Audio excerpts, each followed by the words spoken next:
Size. Visit safercar.gov/the right seat. Cool. Very cool. Brought to you by the National Highway Traffic Safety Administration and the Ad Council. When you hear the Chips and Salsa Show. And what makes Comic-Con is people coming in their costume with Can you have a mask? You can have a mask, but you can't have no replica weapons. The lifesavers are not allowed. Then you are home. The Valley's news talk and podcasts. Talk Central, Phoenix. Let's go! You're listening to A Savage Like Me with your host, Cassandra Bailor on EBM Radio Live. Hi, guys. This is Cassandra Bailor. Thank you so much for hanging in there with me.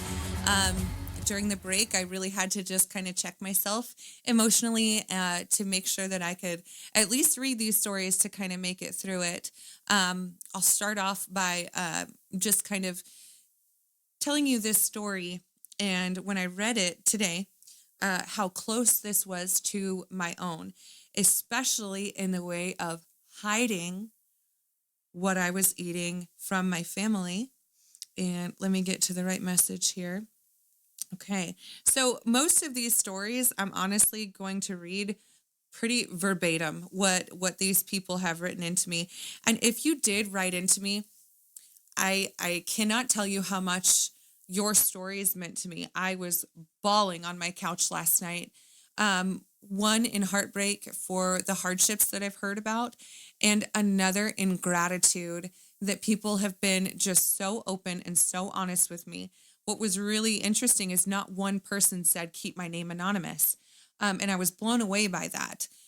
When you deal with addiction, there's a lot of shame that is involved with that.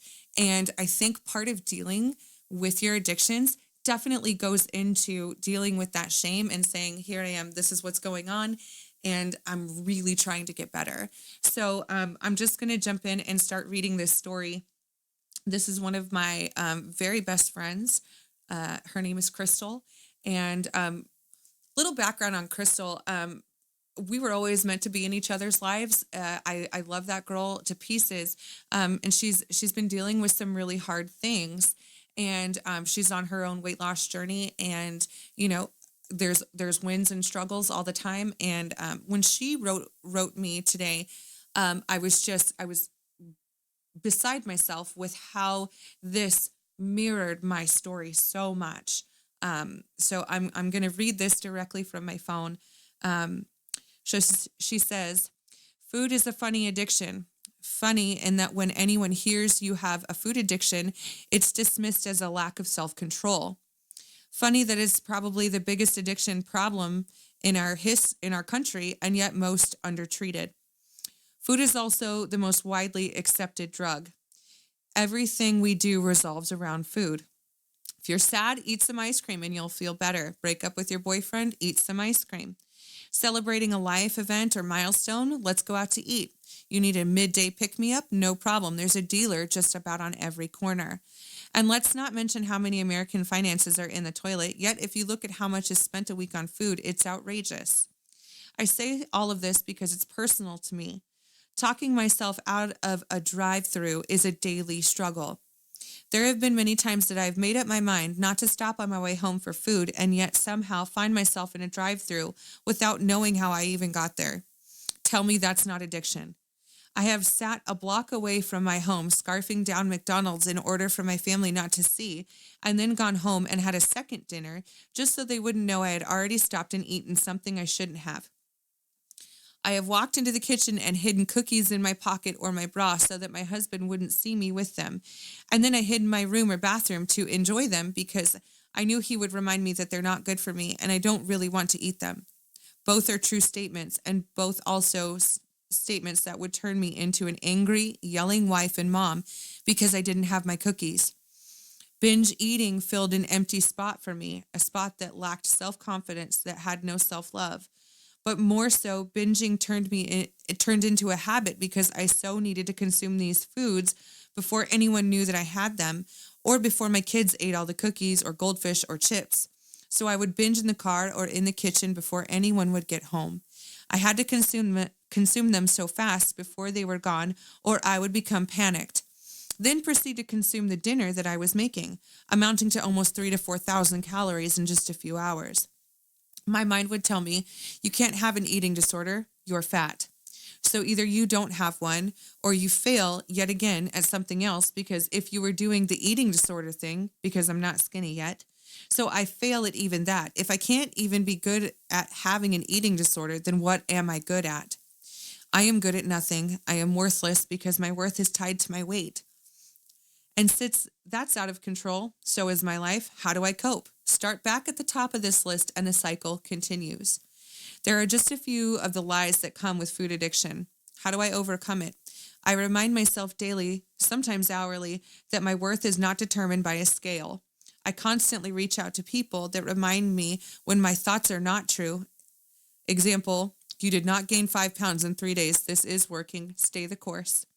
I truly believe to be successful at overcoming this addiction and eating disorder, you have to have support from the people around you in the arena, staying the course.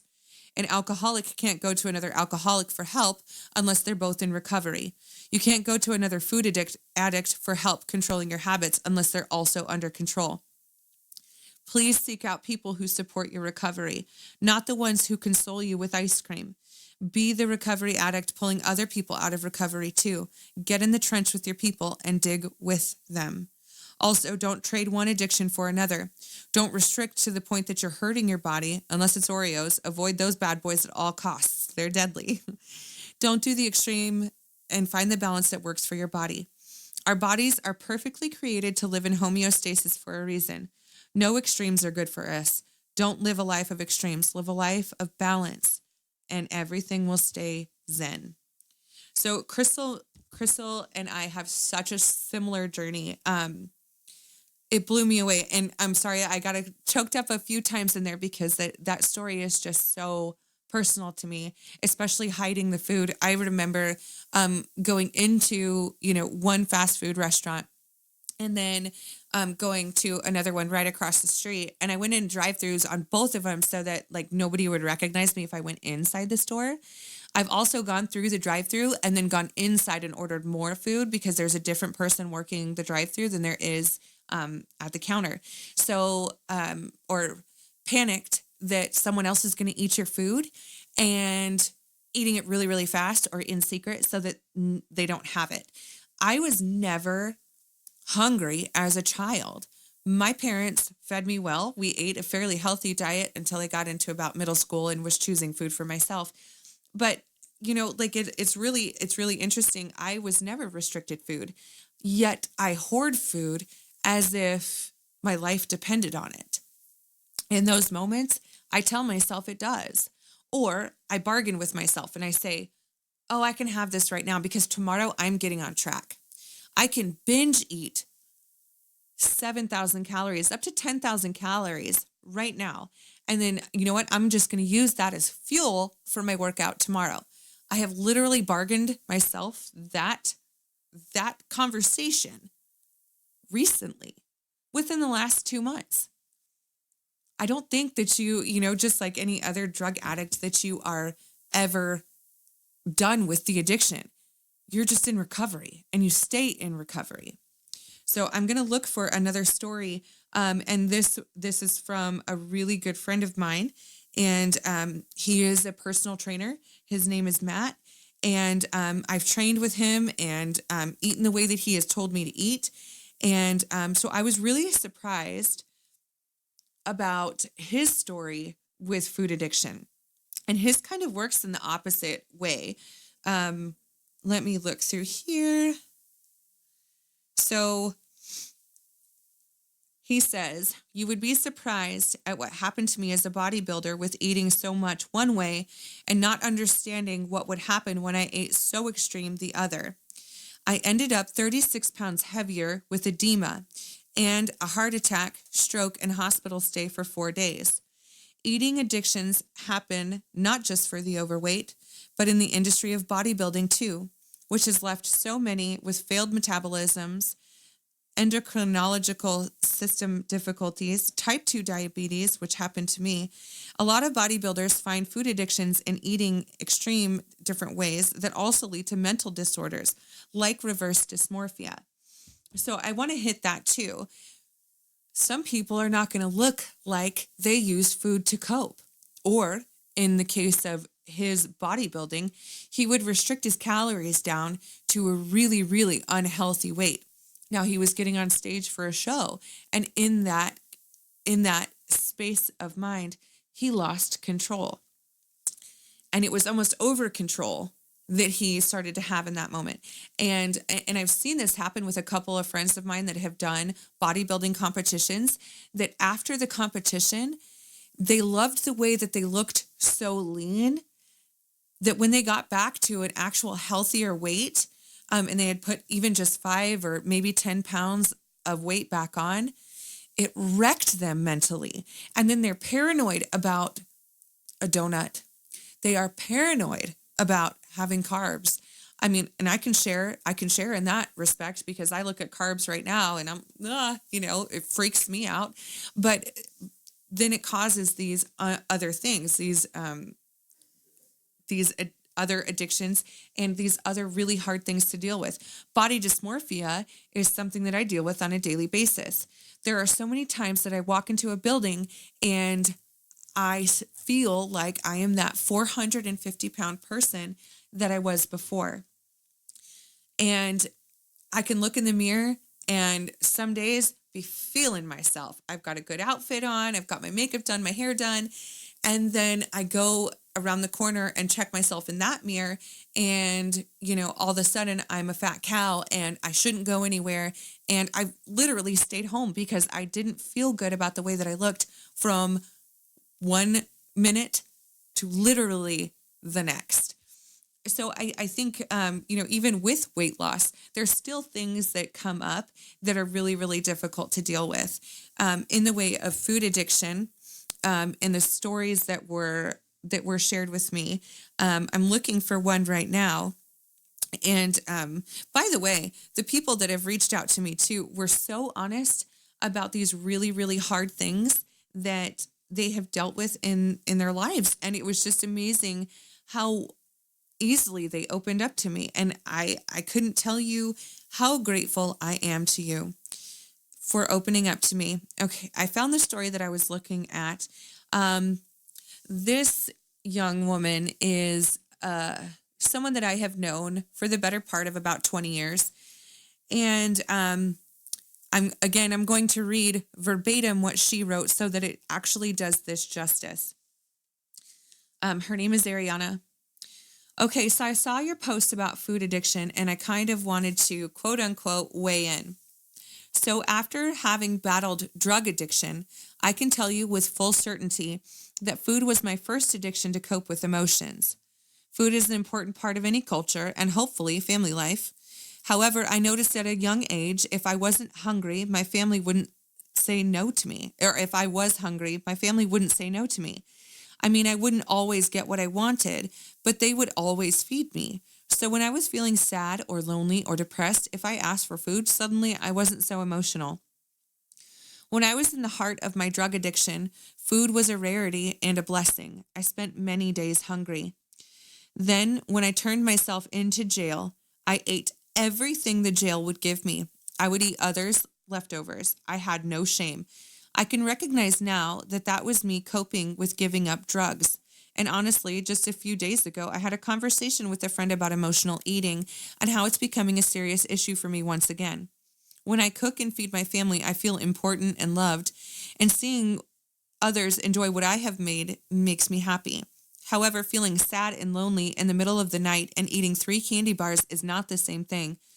I always have this big feeling of F it. I can do what I want while eating. And then after, I'm always so disgusted with myself. So I'm working on me again. I'm trying to monitor when I'm actually hungry as opposed to eating because I'm bored or another. Drinking more water is important too for me. I think it's so hard because with substance addiction, like drugs, alcohol, gambling, or pornography, we can eliminate them from our life and continue to live. You can't eliminate food from your life entirely. We need calories to survive, so it's a very difficult addiction to deal with. So with her, she had a really interesting perspective about actual drug addiction and food addiction, and said that they are, if not comparable, a gateway to another one. So when she was detoxing in jail and did not have her drugs, that, she didn't have access to drugs, she did have access to food.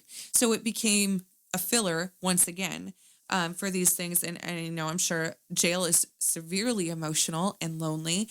So, she used food to fill that space as well. Let's see here. I'm going to read another story. This young lady is, she has become one of my favorite people to talk to because she really is super encouraging while dealing with these really dark demons. Her name is April, and she has been such a bright light for me in this weight loss journey. I have been completely unfiltered with her and honest about struggles and about all of this stuff that I'm doing. And she always just has so much encouragement. I'm really proud of the progress that she's made. And I'm going to share her story. And again, I'm reading this verbatim from what she sent me. So she says, I've known in the back of my mind that I have a food addiction. I even contemplated going to food addiction meetings and support groups because I always told myself, that's not me. It wasn't until I really started to focus on my mindset and healing journey that I put it together. I started to reflect on how and when I began to put on weight. Looking back at photos of me, I started gaining weight at a fast rate at around 12 years old. When I was 12, the sexual abuse that I suffered almost daily finally stopped. It was when my father caught my abuser in the act, and instead of screaming and yelling at him, he blamed me and shamed me for what happened. Looking back, I'm sure my father thought he interrupted the first time, but little did he know this had gone on for 7 years prior. I finally felt safe, and I was determined to make sure it never happened to me again. I found comfort in food, and I ate when any type of emotion hit: sad, happy, frustrated, overwhelmed, anxious, scared. 2 years later, we fled the state of Mississippi and moved to Maine. My PCP at the time really invested his time into me and wanted to hear my story. I was 14 and over 200 pounds. He said to me, I think you eat to keep people away. You think it makes you undesirable. At the time, I didn't believe it. Anytime I would binge, I felt horrible about myself. I felt lost, depressed, disgusting. I couldn't look at myself in the mirror, and I didn't want to smile. Looking back, I think he was right. Food was comfort. It was safe. I could count on it. It made me so happy, and it encouraged me to believe that I would never get hurt again. But I was wrong. My unhealthy habits dealing with, led me down a path of unsafe and unhealthy relationships. What I know now is that I didn't have self-worth. I thought I was undeserving, and I didn't love me. After 34 years, I think I'm finally getting the hang of things. I'm now in control of my body and the choices I make, especially when it comes to putting things in my mouth that don't serve me. I finally love myself, and I know I have value. These are really, really hard things that people deal with and use food to cope with. She didn't turn to alcohol. She didn't turn to conventional drugs. She didn't turn to opiates. She turned to food, and it's so readily available. These life-changing events spur a need to fill a void. I have a couple more stories I'm going to share with you in the next segment, but I want you to think, and I really want you to contemplate right now that if you are struggling with food addiction, what happened? Do you deal with this on a daily basis? If you do, we're going to talk about that next. Stay tuned.